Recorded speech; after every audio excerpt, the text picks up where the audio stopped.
Manifestations multiples ce mardi dans le département. Les cortèges contre la réforme des retraites se sont formés avec une cinquantaine de personnes à Neufchâteau, mais aussi ici à Limoges, à Remiremont.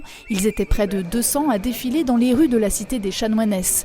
Habitué des rassemblements, depuis 2 mois, le cortège déodacien est parti de la Tour de la Liberté avec une volonté inchangée.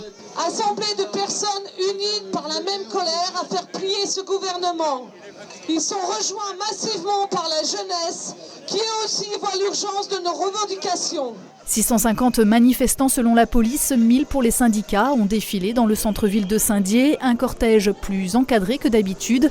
Déploiement des forces de l'ordre également à Épinal pour surveiller les 3200 à 7000 personnes qui ont défilé dans les rues où l'on craignait des débordements, comme en marge de l'acte 9. Avec la police, on espère que ça ne se reproduira pas parce que nous, on veut des manifestations non violentes. On veut simplement que le débat démocratique ait lieu sans violence ni de la part du pouvoir ni de la part des casseurs. Nous, on a discuté avec la préfecture pour éviter, il semble un endroit stratégique pour eux qui est derrière la préfecture. Donc on a accepté sans problème de modifier le parcours. On n'est pas là pour créer une tension. On est plus vigilant, oui. On a renforcé, nous, notre service de sécurité et on est plus vigilant dans nos cortèges, oui. Dans le cortège, des jeunes qui, pour la plupart, découvrent l'ambiance des manifestations. Installés au cœur du rassemblement, ils étaient très attendus par les organisations syndicales. Il y a eu du tractage de fait pour les sensibiliser et pour se dire à un moment donné, mais il faut essayer de se projeter parce que vous serez concernés à un moment donné. Et c'est la solidarité aussi, je pense, et que les jeunes sont sensibles. Alors ils sont sensibles aussi à la perte de démocratie. On avait le bac de spécialité, maintenant que les épreuves sont passées, c'est beaucoup plus détendu. Et on est là principalement par soutien parce qu'on ne pense pas qu'à nous et que c'est pas parce qu'on est jeune qu'on ne pense pas à notre avenir et au futur de nos aînés également.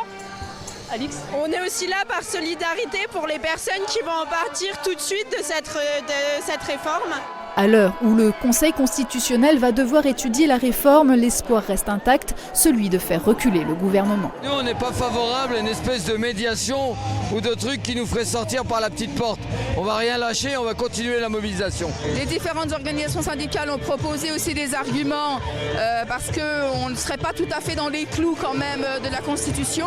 Et puis de toute façon, on attend vraiment le retrait de l'âge et le retrait de cette réforme, c'est ça qu'on attend. Mais derrière, il y a aussi le passage du référendum d'initiative populaire. Et là, ce serait bien que le peuple puisse s'exprimer pour dire enfin non à cette mascarade, à cette régression sociale terrible. Il faut que tous les salariés se mobilisent. On voit quand même qu'au fur et à mesure des journées, les cortèges s'amplifient de plus en plus. Donc on a les moyens d'exiger ce référendum et d'atteindre les 4,3 millions de signatures pour avoir ce référendum.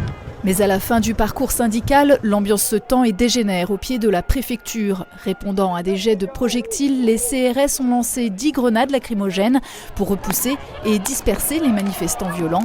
Au moment où nous bouclons cette édition, la police a procédé à 3 interpellations.